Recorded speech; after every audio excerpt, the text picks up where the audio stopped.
Hello everyone, मेरा नाम है सुप्रिया श्रीवास्तव और वेलकम टू माय चैनल। और आज हम स्टार्ट करेंगे परमाणु संरचना, एटॉमिक स्ट्रक्चर क्या होता है। इसे हम पॉइंट टू पॉइंट पढ़ने की कोशिश करते हैं। तो चलिए स्टार्ट करते हैं। तो सबसे पहले एटम शब्द ये कहाँ से आया, ठीक है। तो 400 ईसा पूर्व, पहले 400 ईसा पूर्व में महर्षि कणाद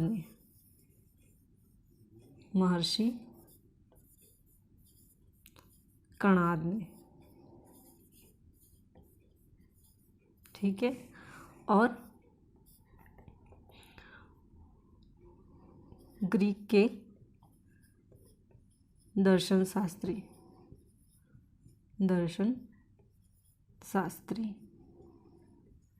डेमोक्रिट्स,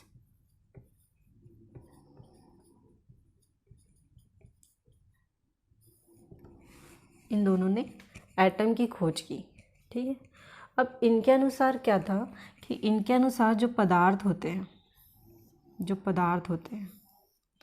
मान लो एक पदार्थ है, इसको हम विभाजित करते हैं, ठीक है। विभाजित करते हैं और इसे इतना विभाजित करते हैं कि इसे फिर से विभाजित करना असंभव हो जाए, ठीक है। विभाजित करना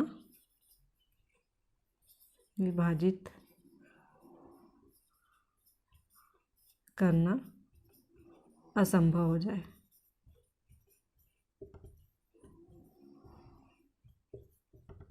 ठीक है। हम इसे विभाजित नहीं कर सकते। तो पदार्थ जो होते हैं, इनके अनुसार जो पदार्थ होते हैं वो अति सूक्ष्म कण से मिलकर के बने होते हैं, अति सूक्ष्म कण से मिलकर के बने होते हैं, ठीक है। इसी कण को क्या कहा? परमाणु कहा। किसने? महर्षि कणाद ने। और डेमोक्रिट्स ने इसे क्या कहा? एटम कहा। डेमोक्रिट्स ने इसे क्या कहा? एटम कहा। महर्षि कणाद ने इसे परमाणु कहा और डेमोक्रिट्स ने एटम कहा। तो एटम शब्द कहाँ से आया भाई? एटम शब्द ग्रीक से ही आया होगा, ठीक है। तो ग्रीक में इसे हम क्या बोलेंगे? एटोमियो, ठीक है। ग्रीक भाषा के एटोमियो शब्द से लिया गया है एटम। तो ये एटोमियो का मतलब होता है अविभाज्य, ठीक है। इसे हम विभाजित नहीं कर सकते। तो चलिए आगे चलते हैं। जब तक आप इसे नोट कर लीजिए, ठीक है, नोट कर लिया। अब हम पढ़ेंगे सब एटॉमिक पार्टिकल्स।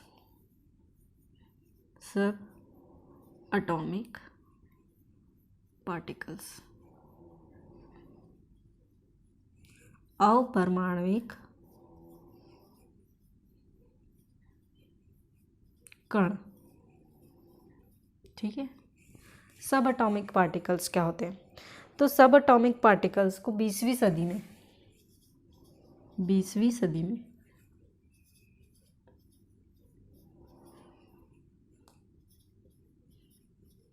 ठीक है, 20वीं सदी में कौन कौन? गोल्डस्टीन,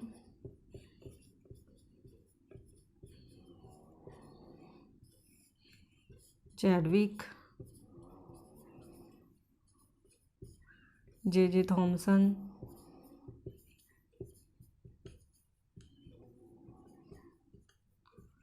और रदरफोर्ड, एंड लास्ट में आता है बोर, ठीक है। ये सब ने परमाणु को क्या कहा? ये सब ने के अनुसार जो परमाणु होते हैं, ये सब के अनुसार जो परमाणु होते हैं वो इलेक्ट्रॉन से, प्रोटॉन से और न्यूट्रॉन से मिलकर के बने होते हैं, ठीक है। तो इसी इलेक्ट्रॉन और प्रोटॉन और न्यूट्रॉन को क्या कहा? फंडामेंटल पार्टिकल्स,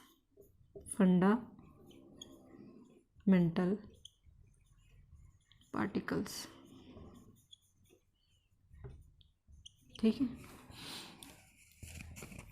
तो ये तो हो गया सब एटॉमिक पार्टिकल्स। नोट कर लीजिए, फिर हम आगे चलते हैं। ठीक है, नोट कर लिया होगा आप लोगों ने। तो चलिए स्टार्ट करते हैं डिस्कवरी ऑफ इलेक्ट्रॉन।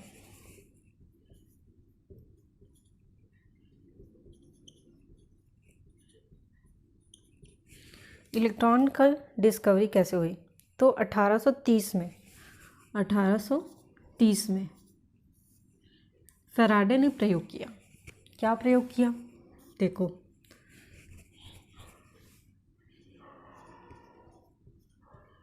फैराडे ने प्रयोग किया। ठीक है, क्या प्रयोग किया कि उसने एक नलिका ली, कैथोड नलिका।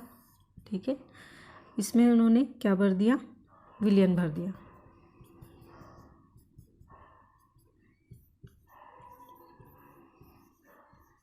विलयन भर दिया और दोनों तरफ इलेक्ट्रोड लगा दिया, एक तरफ माइनस एक तरफ प्लस। माइनस को बोलते हैं हम कैथोड और प्लस को बोलते हैं एनोड। और इसे एक तार से जोड़ दिया इलेक्ट्रोड को। ठीक, तो इसने क्या किया? इलेक्ट्रॉन इसमें करंट पास किया। ठीक है, करंट पास किया तो उसने क्या देखा कि इसमें कुछ रासायनिक परिवर्तन हो गया।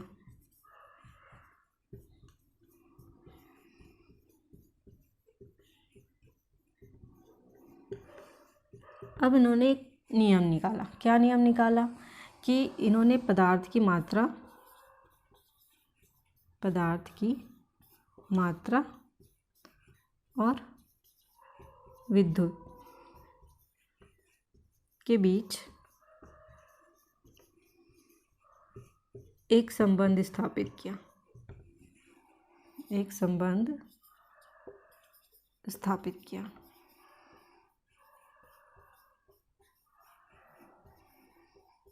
जिसे फैराडे का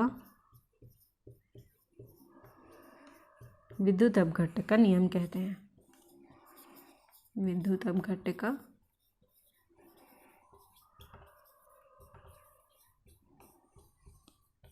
नियम कहते हैं। ठीक है, तो ये तो हुआ। तो इन्होंने ये जो प्रयोग किया उससे क्या नतीजा निकाला? उससे ये नतीजा निकला, ये प्रयोग से ये नतीजा निकला कि जो विद्युत होते हैं वो कण प्रकृति के होते हैं। कैसे होते हैं? कण की प्रकृति के होते हैं। ठीक है, नोट कर लीजिए इसे, फिर हम आगे चलते हैं। ओके, ठीक है, नोट कर लिया होगा आप लोगों ने। अब नेक्स्ट पॉइंट देखते हैं। 19वीं शताब्दी के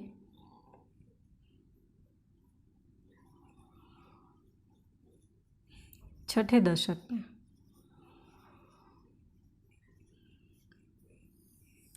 बहुत सारे वैज्ञानिकों ने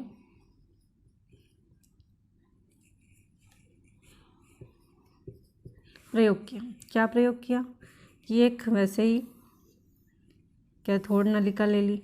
ठीक है, इसमें उन्होंने क्या भर दिया? गैस भर दिया।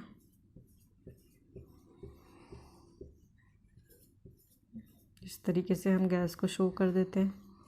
ठीक है, और एक तरफ और दूसरी तरफ इलेक्ट्रोड लगा दिया। एक तरफ कैथोड माइनस और दूसरी तरफ प्लस एनोड। ठीक है, और इस तरीके से तार से जोड़ दिया इलेक्ट्रोड को। ठीक है, अब करंट पास किया तो करंट जो होगा वो कम दाब पे और उच्च विभव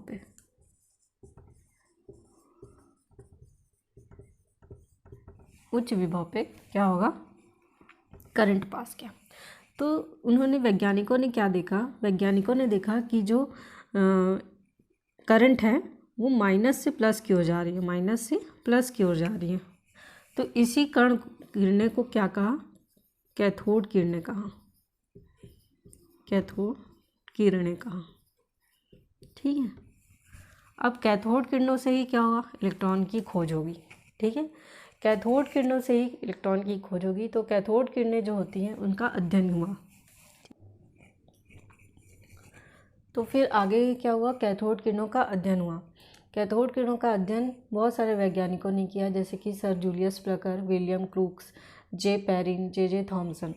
जे थॉमसन ने कैथोड किरणों का अध्ययन करके इलेक्ट्रॉन की खोज की थी। ठीक है, तो जे थॉमसन ने क्या किया कि कैथोड की किरणें होती है, जो कैथोड किरणें होती हैं,